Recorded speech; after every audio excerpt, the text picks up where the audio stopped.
अस्सलाम वालेकुम and welcome to the program. देख रहा है Pakistan. I am your host Mohammad Yasir. Nazim, इस वक्त जो सूरत हाल है, ख़ास तौर पे जो डायलॉग के हवाले से जो मामला जारी हैं, आज इसके ऊपर बात करना प्रोग्राम में ज़रूरी है और कोशिश करेंगे इस हवाले से बात करें।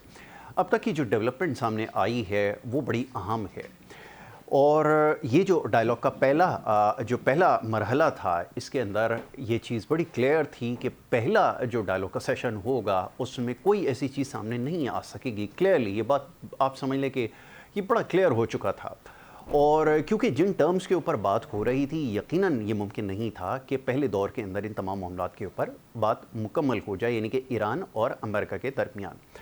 तो बहरहाल ये जो डायलॉग का मामला और मरहला है, इसके ऊपर आज भी मैं आर्टिकल देख रहा था। एक बड़े मशहूर मुल्क के सहाफ़ी हैं, उन्होंने लिखा कि जी अहम ख़बर के हवाले से सहाफ़ियों के ऊपर बड़ा दबाव भी रहा कि क्या इसका नतीजा निकलेगा, और ये ब्रेकिंग न्यूज़ वाली जो बात है कि सबसे पहले हमने बताई या नहीं बताई। बहरहाल मैं कंक्लूजन की तरफ तो नहीं जाता, मगर ये बड़ा क्लियर था और जो इन मामलात को समझता है उसको यकीनन इस बारे में इल्म था और है कि ये मामला किस तरह आगे बढ़ेगा।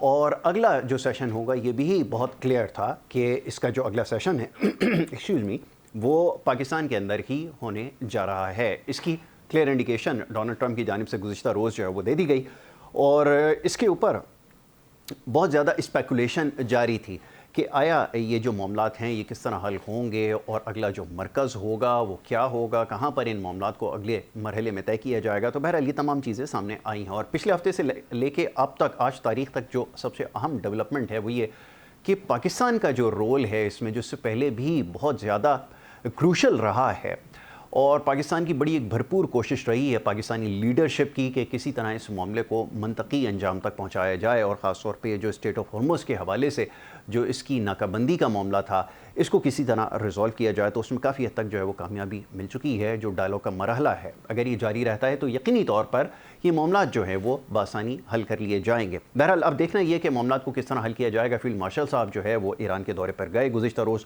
और वहाँ की लीडरशिप से जो है उन्होंने बात की, इराक़ची साहब से उनकी बात हुई और आने वाले वक्त के लिए क्या स्ट्रैटेजी होगी, क्या हिकमत अमली होगी, वो तमाम चीज़ें हैं यकीनन ज़ेर बहस आई भी होंगी। और ये कि डायलॉग में अब किस तरह से मामलात को आगे लेकर चलना है, इसके हवाले से ख़ास तौर पे जो है वो गुफ्तगू हुई है। दूसरी तरफ वज़ीर आज़म जो हैं वो सऊदी अरब के दौरे पर रवाना हुए गुज़िश्ता रोज़ और उसके बाद MBS से उनकी मुलाकात भी हुई और ये भी दौरा जो है ये बड़ा अहम है। तो ये जितने भी अहम फ़रीक़ हैं और अभी जो इत्तलात आ रही हैं उसके हवाले से भी ये बताता चलूँ आपको कि वज़ीर आज़म पाकिस्तान जनाब मोहम्मद शहबाज शरीफ साहब जो है वो आगे फ़र्दर टर्की के लिए जो है वो जा सकते हैं, ये भी बताया जा रहा है और फिर और जो स्टेक होल्डर हैं उनसे भी मुलाकातें जो है वो मुतवक्के हैं।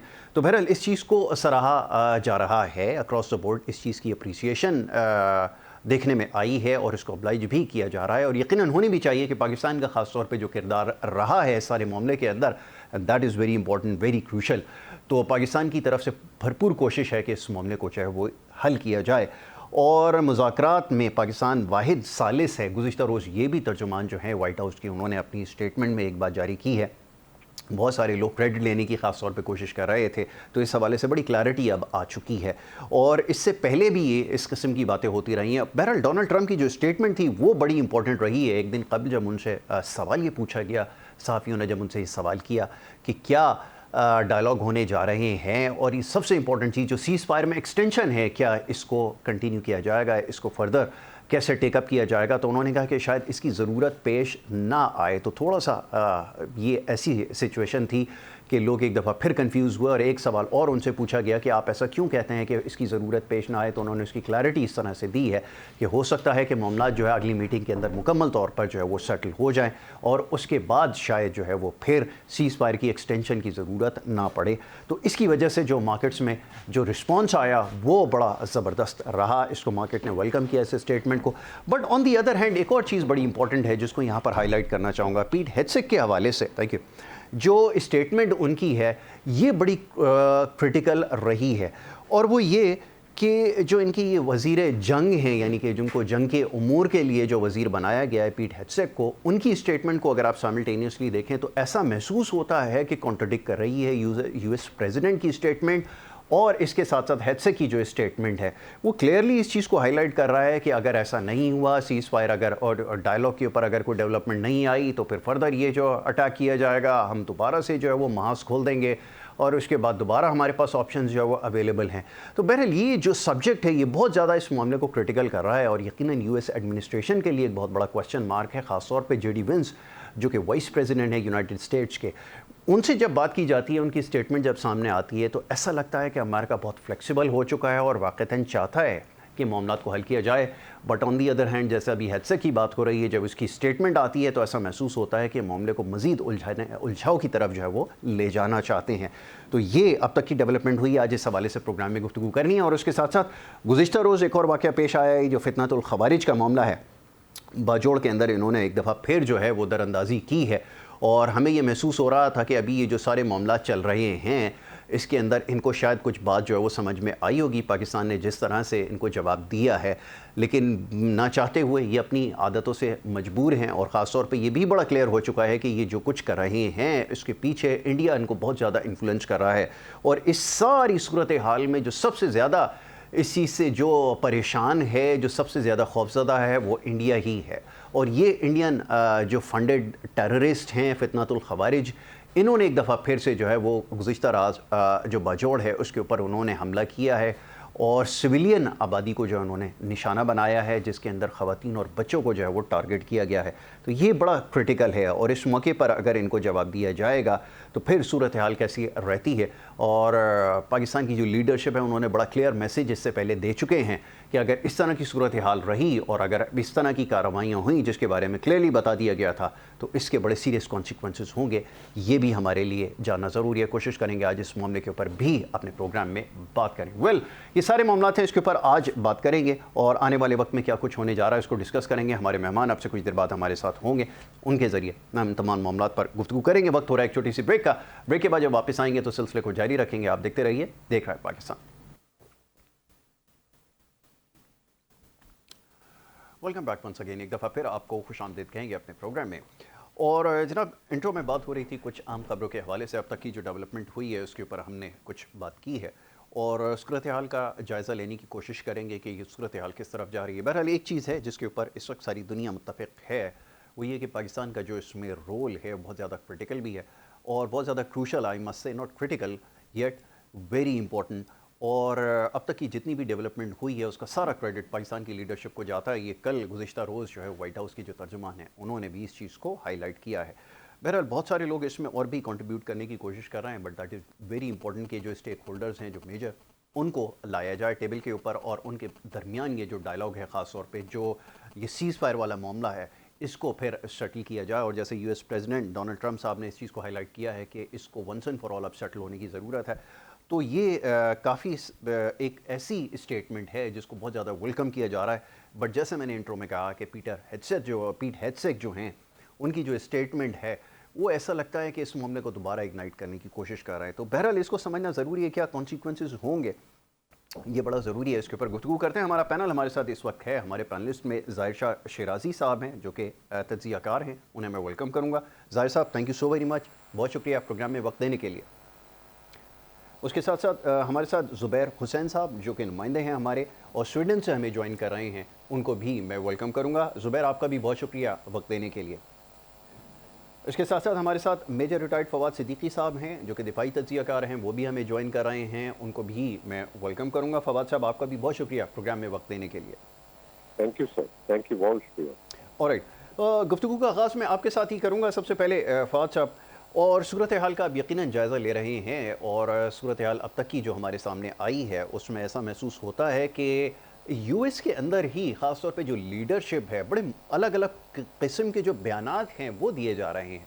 वो प्रेसिडेंट साहब कहते हैं कि मामले को जो है हल कर लिया जाएगा और वो जो वॉर मिनिस्टर उन्होंने बनाए हुए हैं वो ये कहते हैं कि हम जो है वो एक दफ़ा फिर से ये सारा मामला शुरू कर सकते हैं, हमारा जो हाथ है वो ट्रिगर के ऊपर है और हम ऐसा कर देंगे। वही उनका जो हॉस्टाइल बिहेवियर था वो एक दफ़ा फिर नज़र आ रहा है।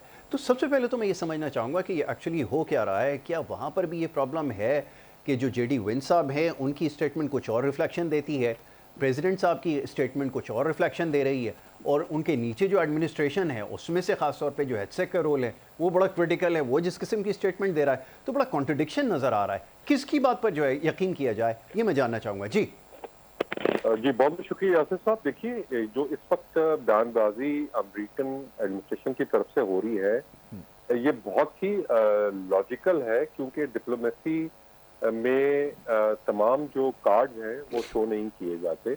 और मैं समझता हूं कि अगर आपको मैं आपके हेलो जी हेलो जी जी, please please keep on going Fawad ji, साहब, आपकी मैं आवाज आ अगर रही है। आपके नाज़रीन के लिए इसको सहल अंदाज में बयान करूं तो ये बैड कॉप और गुड कॉप का जो है ये सिस्टम जो है इन्होंने दबा रखा हुआ है। जी देखिए, जो उनके वॉर मिनिस्टर हैं ये वेटरन है आर्मी के, और आपने इससे पहले भी जो उनकी हिस्ट्री है, बयानात आपने सुने हैं कि ये तो अपने जब फौजियों को एड्रेस करते हैं तो वो यस क्लैश ऑफ सिविलाइजेशन की बात करते हैं, होली वॉर्स की बात करते हैं। और इन्होंने इसी रिलेक्टेंस की वजह से काफी जो जर्नल्स हैं उनको फारिग किया है अमेरिकन आर्मी से। जी दूसरी तरफ वाइस प्रेसिडेंट जेडी वेंस हैं, जिनका शुरू से स्टांस जो है वो मीडिया पे आता रहा है कि वो इस ईरान के ऊपर जो जारियत थी उसके खिलाफ रहे हैं और अपने कहीं मुख्तलिफ अंदाज में ये आवाज उठाते रहे हैं एडमिनिस्ट्रेशन में। और जैसे कि जो मैं समझता हूँ और जिस तरह क्यास आ रही हो रही है कि ये जो है अगले प्रेसिडेंशियल इलेक्शन में प्रेसिडेंशियल कैंडिडेट भी होंगे रिपब्लिकन की तरफ से, तो इनको ये चीज भी मदद रखनी है। तो ये दोनों तरफ के जो शेड्स हैं वो बुश एडमिनिस्ट्रेशन ट्रम्प एडमिनिस्ट्रेशन में नजर आ रहे हैं। और ट्रम्प साहब जो है वो इस चीज से बड़े कंफर्टेबल हैं कि वो किसी भी कवर बैठता है ईरान यूएस वॉर का, तो वो ब्लेम गेम जो है उनके पास ऑलरेडी वो लोग मौजूद होंगे। लेकिन इससे ज्यादा जो बेहतर चीज है वो ये होती है कि आप जिस तरह बेहतर समझते हैं कि ये जो बयानबाजी होती है आजकल के दौर में, जिस तरह जो इंफॉर्मेशन है, मिस इंफॉर्मेशन है या प्रोपेगेंडा है, इसको भी एज अ वेपन लिया जाता है। और अमेरिकन एडमिनिस्ट्रेशन जो है इसको बहुत ही खुश उसलूबी से इस्तेमाल कर रही है कि देखें एक क्योंकि सोशल मीडिया पे ट्रम्प साहब का बयान आता है और इकोनॉमी या मार्केट जो है किस तरह क्रैश के ऊपर चले जाते हैं, फ्यूल की प्राइसेस किस तरह जो है वो अप्स एंड डाउन उसमें आते हैं। इसी तरह इस तरह की जो चीजें हैं वो बयानबाजी जरूर होती है कि जो मुक़्तदर कुव्वतें हैं जो इस वक्त चाइना है, रशिया है, यूरोपियन यूनियन है या इस तरह के और ममालिक जो इनका किसी जमाने में मैं समझता हूँ इनके ब्लॉक का हिस्सा रहे थे। और यूके जैसा मुल्क भी जो है अब जो कि बहुत ही ज्यादा इनका जिसको हम कहते हैं कि जी ऑल वेदर फ्रेंड था, उसने भी इनसे किनार कशी इख्तियार की है। तो मैं समझता हूँ ये बयानबाजी जो है वो तो चलती रहेगी, लेकिन ऑन ग्राउंड जो इस वक्त सूरताल है उसको देखना चाहिए। और तमाम लोग जो है उससे बहुत ज्यादा पुरुम्मीद है कि जिस किस्म का उन्होंने ऑफिशियल तौर पे बातचीत की है कि जी ये सीज फायर जो है ये शायद इसकी जरूरत पड़े ही ना और जंग जो है वो खत्म हो जाए और पाकिस्तान पर तमाम जो फरीकैन हैं उन्होंने जो है बहुत ज्यादा एतमाद का इजहार किया है। और जिसका सीमा आप देख ही रहे हैं कि जी जिस किस्म के इस वक्त दौरे चल रहे हैं, फील्ड मार्शल ईरान में है और हमारे मिनिस्टर जो है की तरफ सऊदी अरब के बाद जाते हैं। मैं फवाद साहब इसकी तरफ आता हूँ, ज़रा इसकी इंपॉर्टेंस के ऊपर भी आगे चल के बात करते हैं, ज़रा दीगर जो हमारे मेहमान हैं उनको भी शामिल गुफ्तगू करते हैं। ज़ाहिर शाह साहब की तरफ आता हूँ। शाह साहब, कैन यू हियर मी? ज़ाहिर शाह साहब को शायद मेरी आवाज़ नहीं जा रही। मैं ज़ुबैर की तरफ आता हूँ। ज़ुबैर, मैं ये क्वेश्चन आपसे करना चाहूँगा, ख़ास तौर पे अभी जो निगोसिएशंस हो रही हैं और ख़ास तौर पे अभी जैसे बात हो रही थी ना कि जिस किस्म के बयानात दिए जा रहे हैं, हमारे लिए जानना ज़रूरी है कि वेस्ट में इसका इम्पैक्ट आखिर है क्या, और फिर ये कि पब्लिक सेंटिमेंट क्या कह रहा है, ख़ास तौर पे नेटो के अगेंस्ट जिस किस्म की स्टेटमेंट्स दी हैं यूएस प्रेसिडेंट ने, और गोइंग फॉरवर्ड क्या कोई अलाइंस बन सकता है या क्या कुछ हो सकता है। इम्पोर्टेंटली ये जो पब्लिक सेंटिमेंट है वो किस तरफ है? आप क्योंकि स्वीडन में वहाँ से बैठ कर देख रहे हैं सारी सूरत हाल को, तो मैं चाहूँगा ज़रा इसके बारे में हमें थोड़ा सा बताएं। जी देखिए, इसका जो है वो पब्लिक का, अगर आप पब्लिक से यहाँ पर बात करें या यहाँ के जो सियासतदान हैं वो उसको जिस तरीके से देखते हैं, वो इसको एक तो जैसे बयान आता है एक तरफ ट्रम्प का और दूसरी तरफ जो इनके जो जंग के हवाले से बयान आते हैं कि ईरान पे हमला किया जाए, तो उसको वो अमेरिका की फेस सेविंग कहते हैं। वो कहते हैं कि यूएस जो है वो अपनी पावर खो चुका है, इसलिए वो मुज़ाकरात की टेबल पे भी बैठा है। लेकिन दुनिया में बावर कराने के लिए कि आज भी हम सुपर पावर हैं, इस तरीके के बयान आते हैं कि वो हमलावर होंगे। राइट। दूसरी जानिब चंद हलकों में ये बात भी है कि ये जो दरअसल अगर आप बात करें कि 3 मुख्तलिफ किस्म की शख्सियत का जो है यूएस के अंदर इस वक़्त तालमेल नहीं बन रहा। जेडी वेंस शुरू से ही कह रहे थे कि हम जो है वो जंग की तरफ ना जाएँ। ट्रंप का जो है अग्रेशन आपने देखा, पूरी दुनिया उसको देख रही है राइट। और ट्रंप के अग्रेशन के बाद ट्रंप का जो यू टर्न है वो भी दुनिया ने देखा। जो तीसरा शख्स इनके अंदर है, जो इनके जंग के हवाले से जो बयानात आ रहे हैं, वो शख्स जो है वो आपे से बाहर बिल्कुल उसी तरीके से नजर आ रहा है कि वो किसी भी तरीके से पीछे हटने को तैयार नहीं। तो ये 3 किस्म की पर्सनालिटीज हैं जो अवाम के अंदर परसेप्शन है कि ट्रंप अपना यू टर्न लेके पीछे हट गया, मुज़ाकरात की तरफ है। जेडी वेंस जो है वो अपनी जगह बना रहा है कि आगे उसको शायद यूएस का सदर बना दिया जाए, इसलिए वो सालिसी के हक में है और जंग के लिए शुरू से ही वो कभी भी जो है इस मौजू पर अपनी राय नहीं देता था कि हमें जंग करनी चाहिए। और जंग के हवाले से या ईरान पे हमले के हवाले से जो बयानात आ रहे हैं वो फेस सेविंग प्लस एक ऐसी जो है इनकी क़यादत के अंदर आप समझ लें कि टूट पैदा कर रहे हैं अवाम के अंदर। जो परसेप्शन जा रहा है वो यही जा रहा है कि ये तमाम 3 अफराद 3 ज़ाविये से यूएस को लेके चल रहे हैं, जो कि इस बात की निशानदेही करता है कि आने वाले जो यूएस के सदर होंगे वो जो है इन्हीं तीनों में से किसी एक को चुना जाएगा और जेडी राइट। वेंस जो है उसके अंदर मौजू उम्मीदवार हैं। बिल्कुल ठीक है, वो टॉप नॉच पर हैं। आपने बिल्कुल ठीक कहा कि वो कंसेंसस के साथ जो है वो मामले को हल करने के ऊपर बिलीव करते हैं। वो उनकी बॉडी लैंग्वेज से भी पता चल रहा था जब वो यहाँ पे इस्लामाबाद में थे, और बड़ा क्लियरली नज़र आ रहा था कि वो बड़े ऑप्टिमिस्टिक हैं। बट अगेन कि वो जो कुछ आपको पता है इस वक्त स्पेकुलेशन है कि उनके पास एक फ़ोन कॉल आई और फ़ोन कॉल के अंदर उनको कुछ इंस्ट्रक्शंस दी गई हैं, तो शायद उसके बाद जो है वो मामला किसी और तरफ गए। बट एनी हाउ ये हंगरी का जो ख़ास तौर पे इलेक्शन था, ये बड़ी क्लियर इंडिकेशन है और इससे बहुत सारी चीज़ें जो वो क्लियर भी हो गई हैं। ज़ुबैर, मैं चाहूँगा ज़रा इसके ऊपर भी कमेंट कर दें साथ में कि ये जो इलेक्शन हुआ ख़ास तौर पे जो एक कैंडिडेट जो 16 साल से रूल कर रहा है उसका सेट असाइड हो जाना, ये क्या इंडिकेशन दे रहा है? क्या अलार्मिंग सिचुएशन है जो ट्रम्प साहब हैं उनके एलाइज के लिए? ये भी चाहूँगा ज़रा बात हो जाए जी। देखिए, ये जो ख़ास तौर पे हंगरी का इलेक्शन है, वो यूरोप की जो सियासत के अंदर एक बहुत बड़ी हलचल के तौर पे यस। सामने आया है। हंगरी का जो 16 साल की अगर आप बात करें तो उस 16 साल के दौर में हंगरी का जो सदर रहा, उसको जो है वो रूस नवाज जो है वो करार दिया गया। वो हमेशा रूस की हिमायत में बात करता था और रूस यूक्रेन यूक्रेन जंग के बाद उसने वो पहला जो है मुल्क था हंगरी कि जिसने यूक्रेनियों को बतौर रिफ्यूजी लेने से इनकार कर दिया जी। था और यूक्रेनियों की खुल के मदद भी नहीं कर रहा था। और यहाँ तक कि यूरोपीय यूनियन में उस हवाले से बातें होती थी कि अगर ये यूरोपीय यूनियन के इजलास में शरीक होता है तो ये शख्स जो है ये तमाम तर बातें लीक करके रूस तक पहुंचाता है। तो इसका जो है 16 साल के बाद अपने ओहदे से हट जाना और सियासत का तब्दील होना, इसके अंदर बहुत सारे अवामिल शामिल हैं। बिल्कुल ठीक है, ट्रंप की ये बड़ा बात करें टर्न अराउंड है। एब्सोल्युटली बिल्कुल ठीक है। ज़ुबैर, मैं आपकी तरफ आता हूँ ज़रा। हमारे साथ शाह साहब भी हैं, ज़ाहिर शाह साहब ने हमें ज्वाइन कर लिया है और मैं उनके पास चाहूँगा ज़रा उनसे भी थोड़ी सी बात कर ली जाए। पहले शाह साहब, आपको मेरी आवाज़ आ रही है? जी बिल्कुल, अभी आ रही है लेकिन इससे पहले नहीं आ रही ऑलराइट, चलें। आप शाह साहब वेलकम करूंगा आपको। और मैं ये अभी कुछ देर पहले हम डिस्कस कर रहे थे कि ये जो स्टेटमेंट्स खास तौर पे जो यूएस लीडरशिप की जानिब से आ रही है, क्या इंडिकेशन दे रही हैं? और मैं चाहूँगा ज़रा अपना भी इसके ऊपर ज़रा व्यू पॉइंट दीजिए कि जो सेकंड राउंड होने जा रहा है उससे क्या एक्सपेक्टेशंस है, क्योंकि जो हायरार्की में लोग बैठे हुए हैं उनमें से प्रेसिडेंट साहब वो कह रहे हैं कि वंस एंड फॉर ऑल मामला सेटल हो सकता है।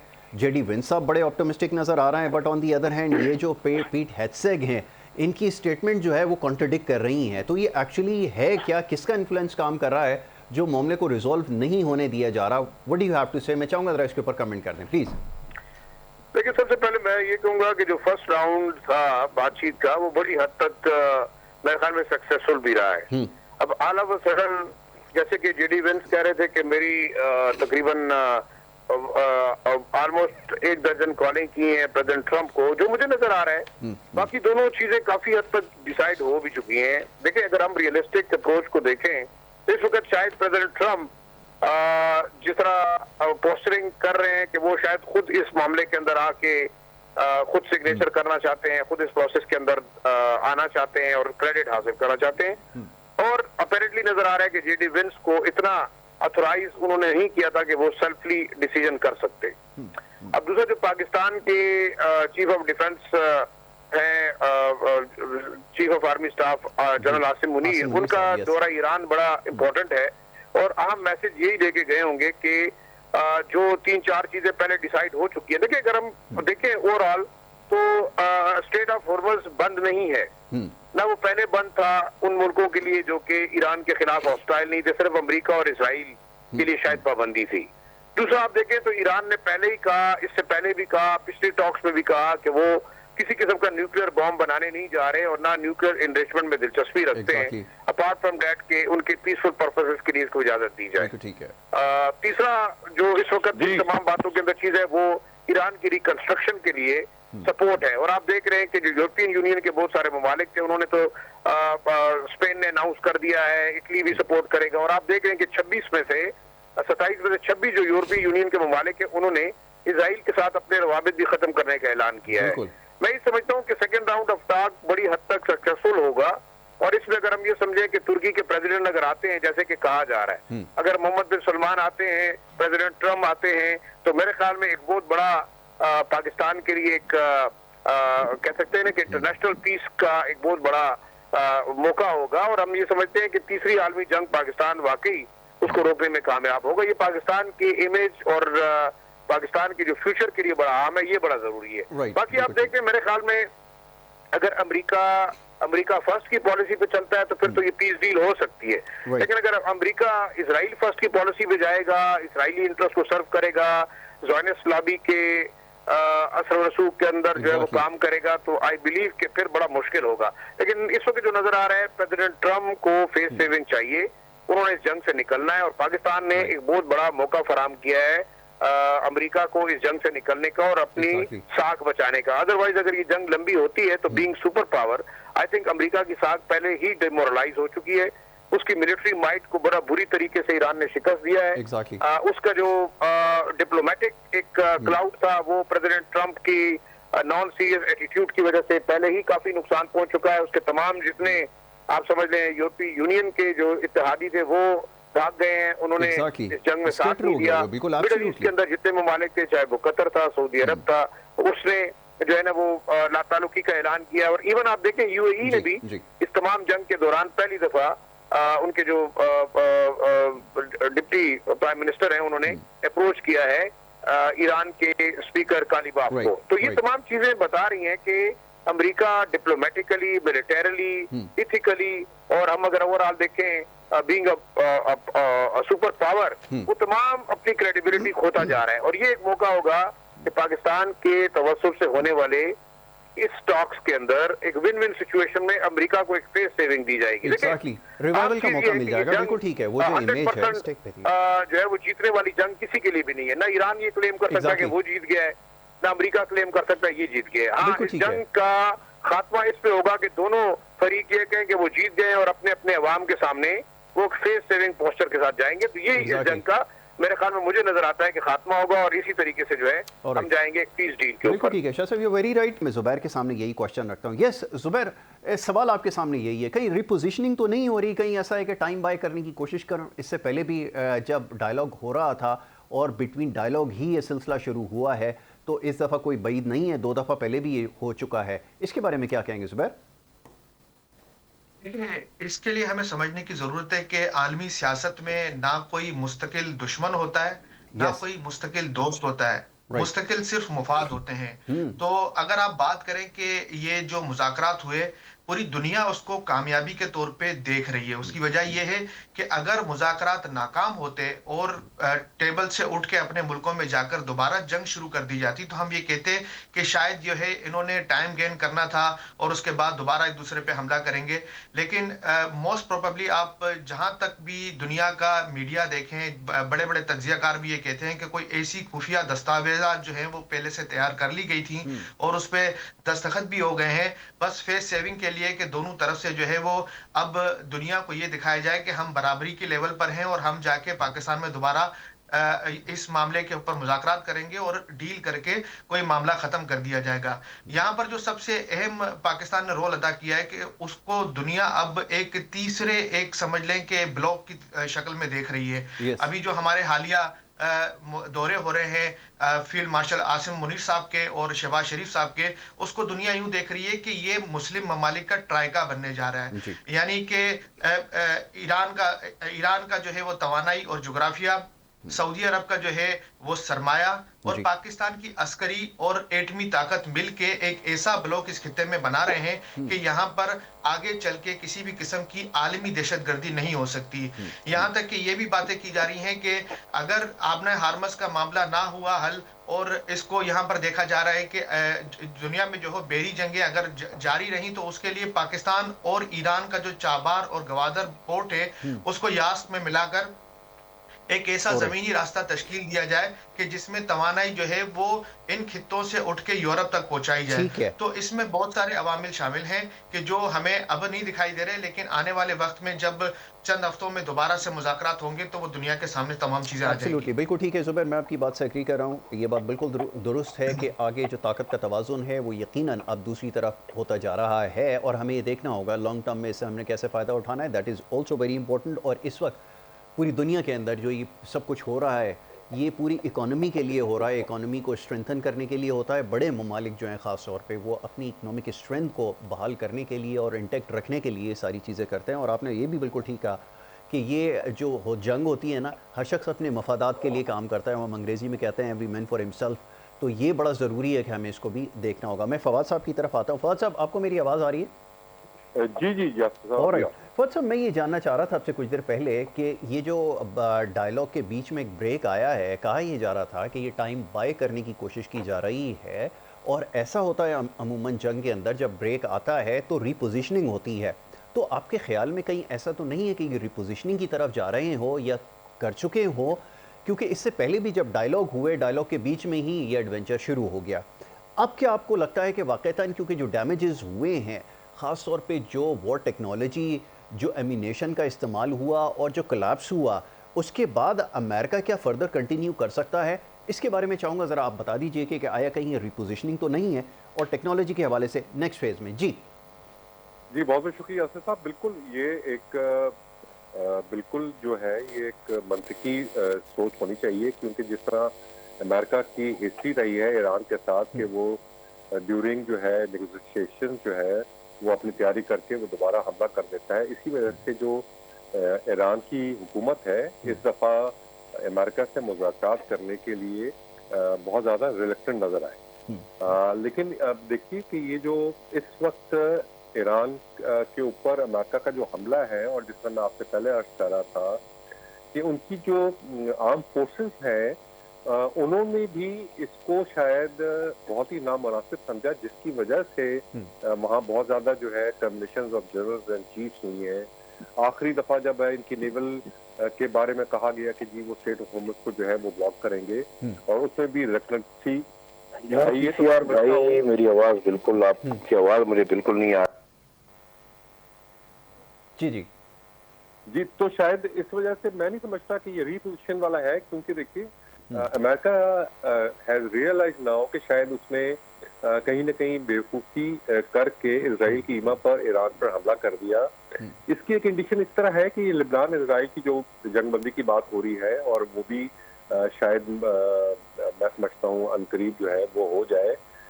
तो इसका मतलब ये हुआ कि अमेरिका अब ये समझता है कि इसको इस जंग से निकलने के लिए पाकिस्तान ने जो वे आउट दिया है इसी को संभाल ले, क्योंकि इस जंग के बाद दुनिया का नक्शा तो वैसे ही चेंज हो गया। यूनिपोलर वर्ल्ड से दुनिया मल्टीपोलर वर्ल्ड की तरफ चली गई है, जिसका तीसरा महवर इंशाल्लाह शायद अब पाकिस्तान होगा। दूसरा जो रिपोजिशन की आपने बात की है कि वो मैं नहीं समझता, इसलिए कि देखिए इस वक्त ड्यूरिंग सीज फायर जबकि ईरान जो है उसके ऊपर वहाँ जंग के बादल मंडला रहे हैं और दो न्यूक्लियर ताकतें जो हैं वो उस पर हमला आवर है। इस दौरान हमारे चीफ ऑफ डिफेंस फोर्सेस का जो विजिट है ये बहुत ही बामायने है, और ये ईरान की हुकूमत को एक किस्म का एतमाद दिलाना है कि जो आपके पिछले एक्सपीरियंस हैं अमेरिका के साथ के ड्यूरिंग नेगोशिएशन जो है वो हमलावर होगा, शायद अब वो नहीं होगा।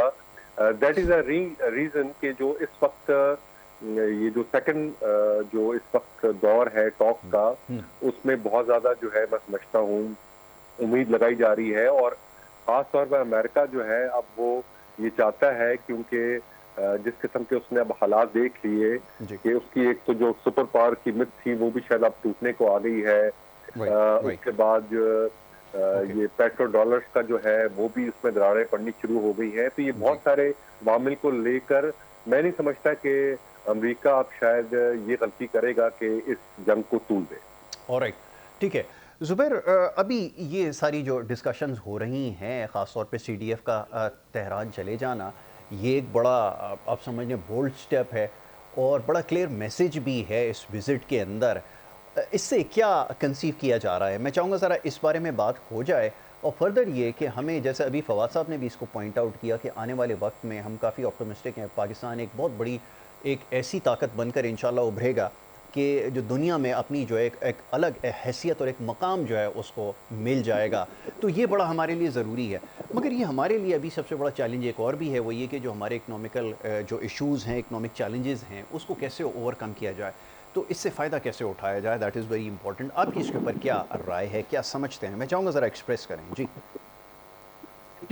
ये अस्करी क़यादत का जो खास तौर पे ईरान का दौरा करना, ये इस बात की तरफ निशानदेही करता है कि अमेरिका ने खास तौर पे जो खतरा जाहिर किया है वो पासदाराना इनकलाब से किया है। तो इस वक्त जो आसिम मुनीर साहब जो आप समझे कि डिप्लोमेसी कर रहे हैं, उसको कहते हैं डीप स्टेट डिप्लोमेसी, यानी कि बैक चैनल जो है आपकी डिप्लोमेसी चल रही है और फ्रंट पे कुछ और दिखाया जा रहा है। फ्रंट पे आपको वो शायद उनकी क़यादत से मिलते हुए दिखाई दे रहे हैं, लेकिन यहाँ पर अस्करी ताकत जो है वो जाके पासदाराना इनकलाब के पास जाके उनको ठहराव और खित्ते में जो है प्रॉक्सी वार के खतरे को कम करने के लिए वहां पर अपनी कोशिशें कर रहे हैं। और इसकी गारंटी के एवज हम कोई डॉलर नहीं ले रहे। जिस तरह आपने कहा कि हमें क्या फायदा होगा, तो हमें जो फायदा होगा वो ये फायदा होगा कि ईरान पाकिस्तान पाइपलाइन की अप्रूवल मिलेगी, तमाम सैंक्शंस खत्म होंगी और हमारे पास सस्ती गैस आएगी जो कि सी पैक के जरिए चाइना और चाइना से यूरोप भिजवाई जा सकती है।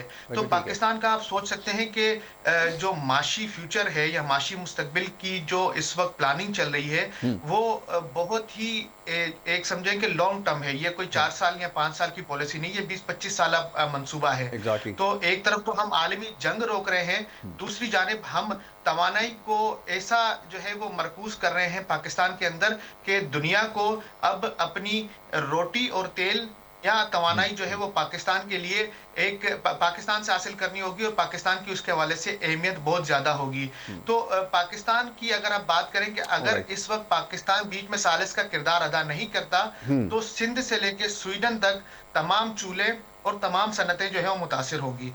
यानी कि अच्छा, मैं सॉरी ज़ुबैर आपको रोकूंगा थोड़ी देर के लिए, अभी आगे चलकर ज़रा इस बारे में बात करेंगे। फवाद साहब की तरफ आता हूँ। फवाद साहब, अब एक और बड़ा आम इशू है जो सरफेस हो रहा है। ये तो बात हो रही थी अभी US की, अमेरिका की और इसकी ईरान की और इजराइल के हवाले से निगोसिएशंस और डायलॉग्स के हवाले से बात हो रही थी।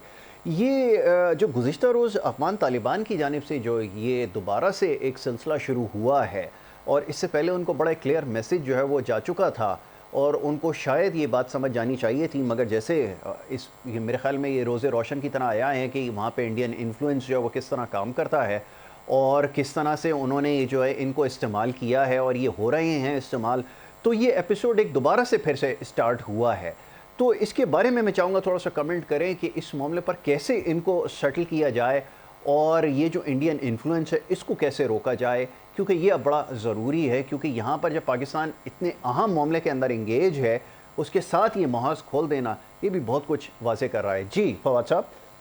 जी बिल्कुल यासिर साहब, आपकी बात बिल्कुल वजह है। देखिए, जब से ये मुज़ाकरात की बात चल रही थी पहले दौर से पहले ही ये एक्सपेक्ट किया जा रहा था कि दो कंट्रीज जो हैं वो इस मुज़ाकरात को साबोटाज करने की कोशिश करेंगे और स्पॉयलर्स पे काम करेंगे। एक इजराइल और दूसरा इंडिया।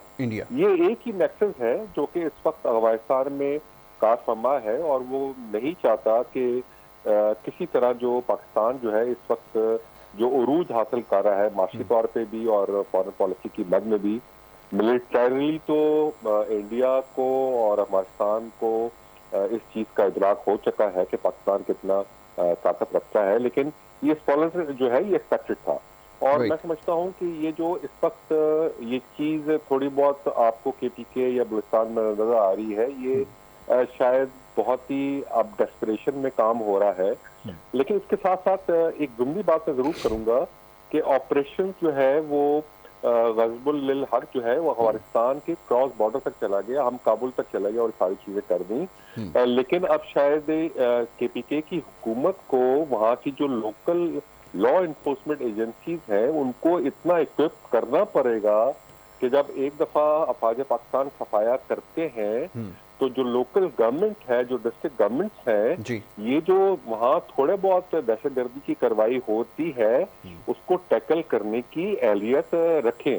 मैं समझता हूँ वहाँ के अवाम जो है वो बहुत गयूर है, वहाँ की जो पुलिस है, वहाँ की जो FC है वो बहुत ज्यादा दिलेर है, लेकिन सिर्फ एक चीज की कमी है और वो है उनको वहाँ इक्विप करना और उनको जदीद तकाजों के मुताबिक जो है उनको असला और उनको आलात जो है फराम करें। तो मैं समझता हूँ कि थोड़ी बहुत भी जो डेस्परेशन में ये सोरिश और ये हल्की सी दहशतगर्दी नजर आ रही है, ये भी इंशाल्लाह अनकरीब जो है वो खत्म हो जाएगी। इसी तरह तालिबान जो इस वक्त रजीम है उनको भी ये मैं समझता हूँ पैगाम जा चुका है कि जी अगर ये इसको नकील नहीं डालेंगे तो ये दुनिया में तो वैसे ही अकेले हैं।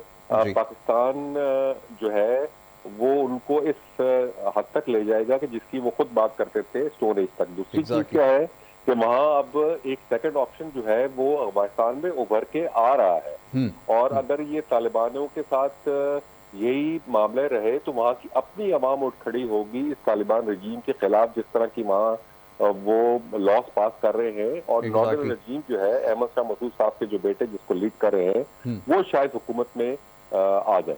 बिल्कुल, ये आपने बिल्कुल ठीक कहा कि ये वहाँ पर भी लोगों के अंदर अब ये चीज़ जब डेवलप हो रही है वो भी चाहते हैं कि कन्फ्रंटेशन से बचा जाए, और ख़ासतौर पे ये जो स्पॉन्सरशिप का जो चक्कर है, ख़ासतौर पे जो इंडियन एजेंसीज जो स्पॉन्सर कर रही हैं टेररिस्ट जो ऑर्गेनाइजेशंस हैं उनको जो सपोर्टेड हैं, अनफॉर्चुनेटली जो पास्ट में रहा कि गवर्नमेंट की जानिब से भी उनको सपोर्ट किया गया। मेरे ख्याल में अब ये बात समझ में आ जानी चाहिए, और अगर इनको कर्टेल नहीं किया गया तो फिर आपने जैसे कहा ये भी बड़े क्लियर चांसेस हैं कि वहाँ पर भी बहुत जल्द जो है वो रजीम चेंज जो है हम देख सकेंगे, विटनेस करेंगे कि दिस पॉइंट टाइम कि यहाँ पर बहुत ज़्यादा एहतियात से चलने की ज़रूरत है, ख़ासतौर पे जब मामलात इस तरफ जा रहे हों। तो होपफुली ये बात उनको समझ में आए। बहरहाल पाकिस्तान की जो फोर्सेज़ हैं उन्होंने गुज़िश्ता रात जब ये मामला साला शुरू हुआ, ख़ासतौर पे आबादी को निशाना बनाया गया, तो उनकी चेक पोस्टों को टारगेट करना शुरू किया और एक दफ़ा फिर जो है बड़ी कामयाबी के साथ उनकी जो चेक पोस्ट हैं उनको तबाह किया।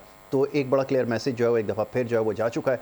बट होपफुली कि ये मामला जो है वो सेटल हो जाएं, क्योंकि इस वक्त दुनिया को जो सबसे बड़ी थ्रेट है जिसका भी हम जिक्र कर रहे हैं, कुछ देर पहले भी इसके ऊपर बात हो रही थी कि जो मामला है ख़ासतौर पे ईरान का और अमेरिका का, अगर ये सेटल हो जाता है तो फिर बहुत तेज़ी से प्रॉस्पेरिटी आएगी रीजन के अंदर, ख़ासतौर पे जो इकनॉमिक फ्रंट पे जो डेवलपमेंट होने जा रही है, जिसका ज़ुबैर साहब ने भी अभी इंडिकेशन दी है कि आने वाले वक्त में जो है वो यहाँ से फिर सारे मामला जो है वो तय किए जाएंगे। तो ये बड़ा ज़रूरी हो जाएगा। ज़ुबैर साहब की तरफ वापस आता हूँ, वक्त मेरे पास कम है। ज़ुबैर साहब, लास्टली मैं चाहूँगा ज़रा इस मामले पर भी आपकी राय ले लूँ, क्योंकि ये जो कुछ हुआ है ख़ास तौर पे जो बॉर्डर के ऊपर अफ़गान जो तालिबान हैं और उनके साथ साथ ये जो TLP वाले हैं, फितनतुल खवारिज जिनको हम कहते हैं, ये इनकी जानिब से जो कुछ हो रहा है ये तो बड़ा क्लियर अब हो चुका है। मेरे ख्याल में कोई ढकी छुपी बात तो है नहीं कि ये इंडिया जो है उनको इस्तेमाल कर रहा है, क्योंकि इस वक्त इस सारे सिनेरियो में जो सबसे बड़ा लूज़र जो इमर्ज हो रहा है वो इंडिया है। इसके बारे में क्या कहेंगे? जी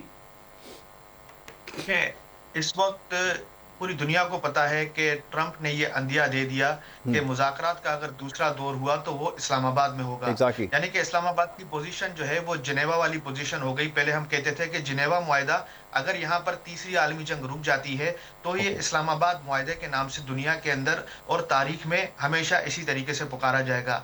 आपने देखा होगा कि जब इस्लामाबाद में जो हमारे इन दो फरीकों के दरमियान हमने मुज़ाकरात करवाए तो हमने सरीना होटल के अंदर ही दोनों फरीकें को ठहराया, जबकि वहां पर इंडिया का जो मीडिया है वो ये चिल्लाता रहा कि ये जो दोनों फरीक हैं वो एक कमरे में बैठकर भी मुज़ाकरात नहीं कर सकते। दूसरी जानिब उनके नामवर साफियों ने भी उनको बहुत ज़्यादा ट्रोल किया। यानी कि उन्होंने कहा कि पाकिस्तान की क़यादत इतनी स्मार्ट है। ऑलराइट, ठीक है जी। मैं लास्टली एक कमेंट चाहूँगा ज़रा, मैं ज़ाहिर शाह साहब जो है हमें दोबारा ज्वाइन कर चुके हैं, शाह साहब की तरफ वापस आता हूँ। शाह साहब, लास्टली मैं चाहूँगा ज़रा, अभी वक्त मेरे पास कम रह गया। कुछ देर पहले ज़रा अफगान के तालिबान के हवाले से बात हो रही थी, जो गुज़िश्ता रोज़ हुआ है, इसके ऊपर आपका क्या टेक है, क्या कहना चाहेंगे? क्योंकि दिस पॉइंट इन टाइम बहुत क्रूशल है इस वक्त, और जहाँ पर जो है वो थर्ड वर्ल्ड वॉर की सेटलमेंट की बात हो रही है, वहाँ पर ये जो है फितनतुल खवारिज जो है वो एक्टिव हो जाते हैं। तो ये तो बड़ा क्लियर हो चुका है कि इंडिया की जानिब से ये सब कुछ हो रहा है। इनको कैसे शटअप कॉल देने की ज़रूरत है, ये ज़रा बताइएगा जी। देखिए, मेरे ख्याल में इसमें तो कोई दूसरी राय नहीं है। पाकिस्तान बड़ा क्लियर है तमाम मामलात के अंदर, और पाकिस्तान ने बड़ा क्लियर कर दिया है कि जो उसकी डिमांड है जब तक वो पूरी नहीं होती तो मेरे ख्याल में तालिबान से तो ना बात की जा सकती है और ना इससे जो है पीस टॉक्स की जा सकती हैं। और मेरे ख्याल में पाकिस्तान की डिमांड बड़ी वाज़ेह है कि या तो दहशतगर्दी के इन मराकज़ को जो है वो इनके खिलाफ कार्रवाई की जाए, उनको रिमूव किया जाए, और पाकिस्तान के खिलाफ जो दरअंदाजी है उसे रोका जाए, और फिर इन तमाम प्रोसेस के अंदर जितना भी ये अमल होता है वो उसके सबूत पाकिस्तान को दिए जाए। तो दिस इज वेरी सिंपल। अगर ये चीजें नहीं होती तो मेरे ख्याल में पाकिस्तान किसी भी सूरत में जो है ना तो इनसे बात करने के लिए तैयार है। पाकिस्तान की पॉलिसी बड़ी वाज़ेह है, चाइना को भी बता दी है। अब आप देख रहे हैं कि अमीर खान मुत्तकी सऊदी अरब से मदद मांग रहे हैं, लेकिन सऊदी अरब को भी पाकिस्तान का बिल्कुल क्लियर स्टांस है जब तक दहशतगर्दी खत्म नहीं होती। आखिरी एक चीज कहूंगा कि यहाँ जो मिडिल ईस्टर्न ममालिक थे, खासतौर पर यूएई, बहरीन और कुवैत, उनका एक रोल बड़ा नेगेटिव रहा है कि वो बलूचिस्तान के अंदर बीएलए, बीआरए और तमाम दहशतगर्दों को सपोर्ट करते रहे फाइनेंशियली। ये एक बड़ा क्लियर मैसेज देना चाहिए यूएई के हुक्मरानों को भी, और मिडिल ईस्ट के अंदर जितने भी हॉस्टाइल कुव्वतें पाकिस्तान के खिलाफ ऑपरेट करेंगे, इनका मेरे ख्याल में कमा इंतहाई जरूरी है, वरना ये कामयाबी हासिल नहीं होगी। फुली एग्रीड, बिल्कुल आपने सही पॉइंट आउट किया। ये बड़ा इंपॉर्टेंट और बहुत ही सेंसिटिव टॉपिक है, yet we have to still discuss कि इसको कैसे सेटल किया जाए, क्योंकि अब मामला जो है पहले से बहुत ज़्यादा चेंज हो चुके हैं। तो टाइम हैज़ कम कि हमें इन चीज़ों को अब सेटल करने की ज़रूरत है। मैं आपका बड़ा शुक्रगुजार हूँ ज़ाहिर शाह साहब कि आपने हमें वक्त दिया।